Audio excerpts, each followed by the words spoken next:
Shalom, shalom.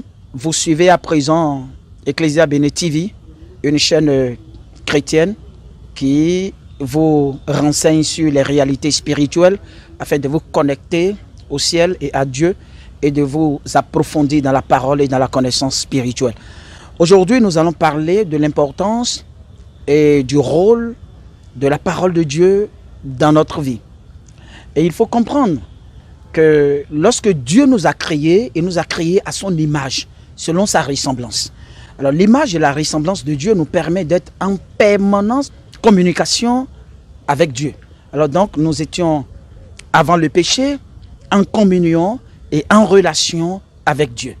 Mais après le péché, Dieu va appeler Adam, lui disant « Adam, Adam, où es-tu » Dieu va commencer à parler de façon audible à l'homme. Et là, Dieu ne pouvait plus parler dans le cœur de l'homme à cause du péché. Le péché a fait que l'homme a perdu la capacité à entendre la voix de Dieu. Le péché a fait que l'homme a perdu cette force, cette audition spirituelle qui lui permet de communiquer en esprit et en vérité avec Dieu. Qu'est-ce qui va donc se passer? Dieu sera obligé d'envoyer des prophètes dans le monde.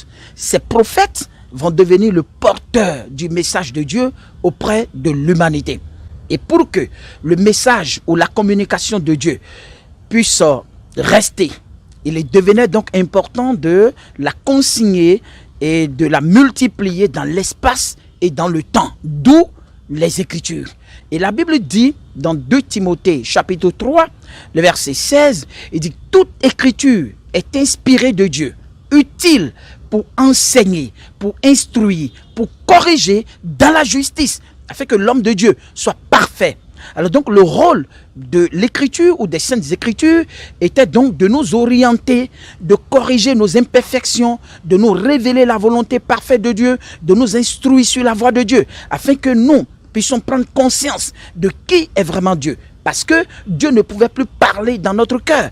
Il devenait donc important que l'écriture soit le témoin fidèle de Dieu sur la terre. Alors donc, l'écriture étant inspirée de Dieu, Dieu étant spirituel, sera donc obligé de communiquer avec nous dans notre langage. Mais dans les pensées divines, dans les pensées spirituelles, de ce fait, pour comprendre la Bible ou la lecture des Saintes Écritures, il faut d'abord consulter Dieu. Il faut être dépositaire de l'Esprit de Dieu. Il faut d'abord consulter l'Esprit de Dieu pour comprendre la parole de Dieu. Sinon, qu'est-ce qui va se passer? Nous allons lire la Bible sans la comprendre. Nous allons lire les Saintes Écritures sans la comprendre. Et plusieurs ont lu les Écritures et n'ont pas compris. Parce que quoi? La Bible est comme une épée à 2 tranchants. Elle est constituée d'une partie littérale et d'une partie spirituelle. Alors donc, le littéral, c'est ce qui est écrit et qui est à notre portée. Le spirituel, c'est la révélation qui est cachée derrière le littéral. Alors donc, le prophète Ésaïe va nous dire, dans Ésaïe 29, versets 13 à 14, il dit, « Ce peuple m'honore du bout des lèvres, mais son cœur est éloigné de moi. » Pourquoi nous devons honorer Dieu, organiser des cultes, des cérémonies d'adoration, mais de façon naturelle, charnelle, sans que Dieu ne l'approuve, simplement parce que nous lisons les Écritures de façon littérale. C'est pour ça qu'à partir du verset 11 de ce chapitre 29 de Ésaïe, il est dit que toute la révélation est pour vous comme un livre que l'on donne à un homme qui sait lire, lui disant « Lis donc cela » et il dit « Je ne le puis ». Pourquoi ? Parce que la Bible n'est pas un livre réservé simplement aux intellectuels. On le remet encore à quelqu'un qui ne sait pas lire et il dit « je ne le puis ». Je ne le puis. On dit pourquoi? Parce que je ne sais pas lire. Vous voyez que la Bible a sa partie forme qui est écrite de façon littérale, mais sa partie profonde, cachée, codée, qui est constituée de révélation. Et c'est pour ça que Jésus pouvait dire à ses contemporains, et précisément les pharisiens de son époque, il leur disait, vous sondez les Écritures parce que vous croyez trouver en elles la vie éternelle. Ce sont elles qui rendent témoignage de moi. Or, les pharisiens de l'époque conservaient les Écritures, comprenaient les Écritures de façon littérale et organisaient le culte de façon littérale. Dès qu'ils ont entendu autel, ils ont bâti un autel. Dès qu'ils ont entendu temple, ils ont construit un temple. Dès qu'ils ont entendu tabernacle, et puis des choses comme ça.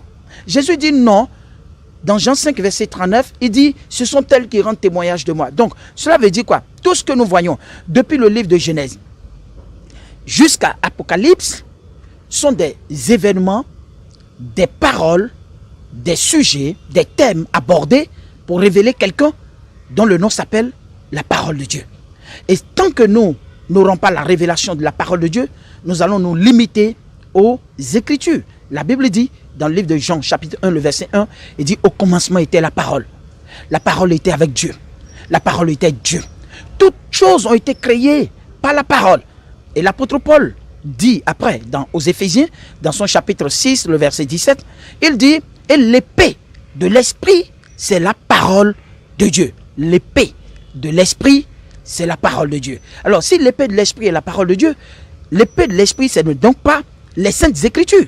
Puisque la parole était au commencement avec Dieu, la parole était Dieu. Qu'est-ce que nous faisons aujourd'hui? Nous prenons les saintes écritures pour la parole de Dieu et nous menons des débats stériles autour des saintes écritures et nous débattons. Il est dit ceci dans tel verset, il est dit ceci dans tel verset. Ce qui est dit dans un verset a un sens spirituel.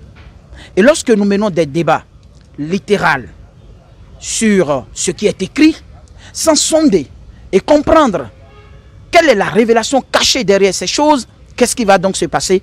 Nous allons passer à côté de tout. Je vous donne juste un exemple. La Bible dit dans le livre de Genèse, parlant de Jacob, qui fit confectionner pour son fils bien-aimé Joseph, une tunique multicolore.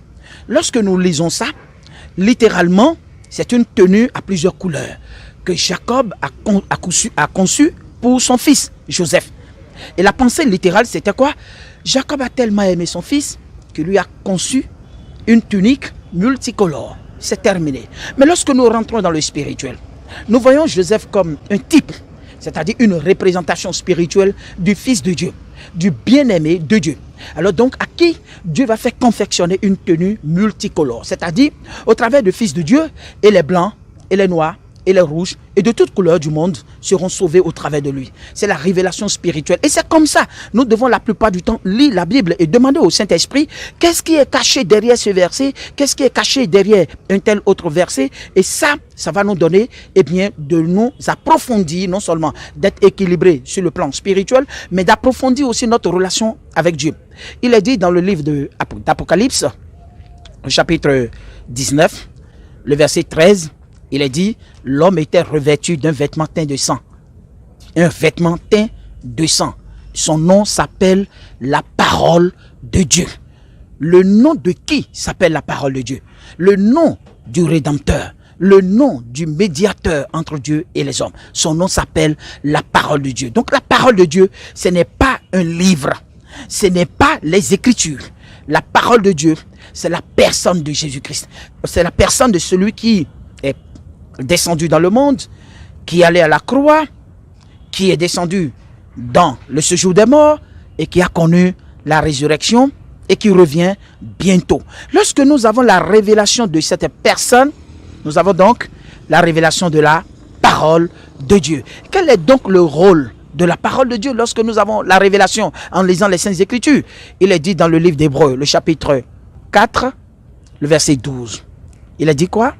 Que la parole est comme une épée à deux tranchants, pénétrante jusqu'à partager âme et esprit, moelle et jointure. Cela veut dire quoi? Ça, c'est le rôle de la parole de Dieu. La parole de Dieu, c'est-à-dire lorsque nous avons la révélation qui est cachée derrière les multiples versets que nous lisons, lorsque nous avons la révélation qui est cachée, qu'est-ce qui va se passer?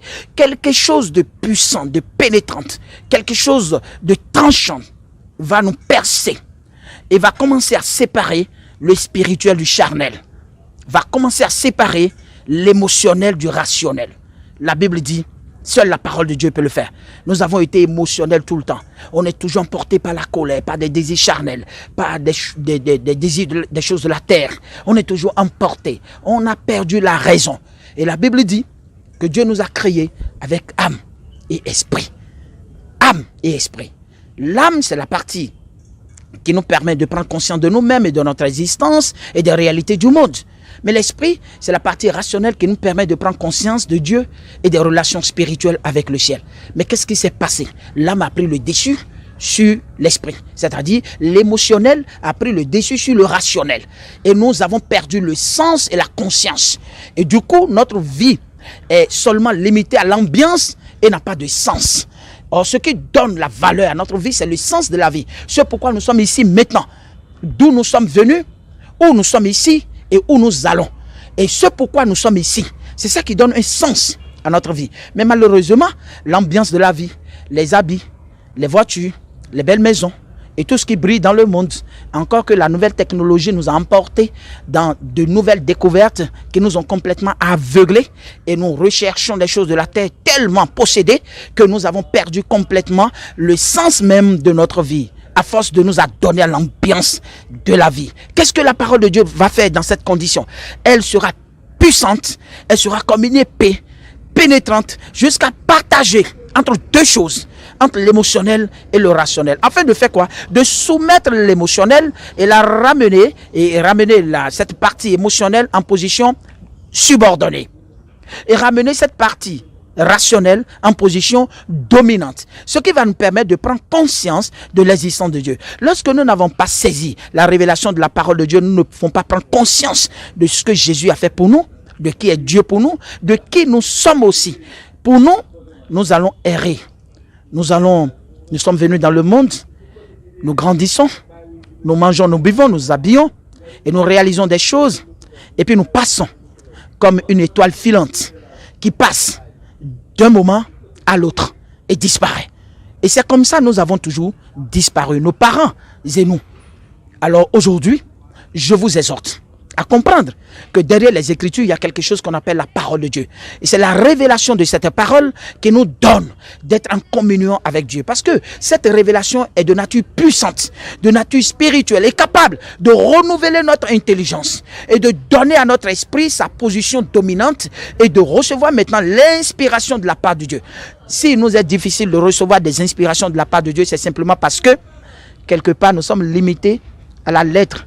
Or, la Bible dit que la lettre tue, mais que l'esprit vivifie. Quelle est la différence dans ce que dit l'apôtre Paul aux Corinthiens, dans 2 Corinthiens chapitre 3 verset 6? Quand il dit la lettre tue et que l'esprit vivifie, c'est que lorsque nous sommes derrière, je connais beaucoup de versets, je connais beaucoup de chapitres, je connais beaucoup d'événements de la Bible, j'ai gardé, j'ai médité, j'ai bloqué la Bible dans ma tête, ça ne nous donne rien, parce qu'il y a une différence entre la tête et le cœur. Les gens sont bien dans la tête, mais ils sont pauvres dans le cœur. Riches de versets dans la tête, mais pauvres de cœur. Incapables d'avoir la sagesse de Dieu, incapables d'avoir la foi de Dieu, incapables de manifester l'amour dans le cœur. Pourquoi? Même des chefs religieux, beaucoup de lecteurs et de chrétiens, incapables d'aimer véritablement. Ça se sent dans les différents comportements. Pourquoi? Parce que nous n'avons pas la révélation de la parole. Mon frère, je vous exhorte à nous suivre sur Ecclesia Béné TV tous les dimanches à partir de 13h. Eh bien, nous sommes câblés et nous allons vous donner beaucoup de révélations. Suivez-nous et vous serez connectés au ciel dans la compréhension de ce que Dieu nous adresse comme communication ou comme message. Que Dieu vous bénisse. À la prochaine. Amen. Et depuis je marche selon ma voie, je suis égaré. Amène-moi sur ta parole. Je veux marcher jusqu'à toi. Ramène-moi sur ta parole. Ne me laisse pas souffrir ailleurs.